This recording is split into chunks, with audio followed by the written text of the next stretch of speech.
भारतीय जनता पक्ष आता मंत्र्यांचं रिपोर्ट कार्ड तपासणार आहे आणि सुमार कामगिरी करणाऱ्या मंत्र्यांना डच्चू देखील मिळू शकतो। पाहूयात।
भाजपचे प्रदेशाध्यक्ष आणि कार्यकारी अध्यक्ष मंत्र्यांच्या कामाचा रिव्ह्यू घेणार आहेत। या उलट दर 3 महिन्यांनंतर खुद्द मुख्यमंत्री देवेंद्र फडणवीस सुद्धा आपल्याला मंत्र्यांच्या कामकाजाची पाहणी करताना पाहायला मिळतील।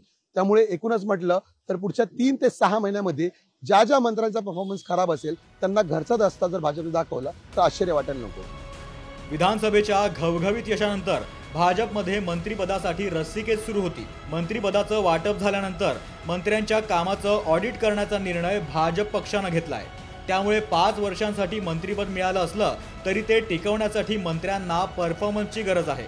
अन्यथा खराब रिपोर्ट कार्ड असलेल्या मंत्र्यांच्या जागेवर वेटिंगला असलेल्या नेत्याला संधी मिळण्याची शक्यता आहे।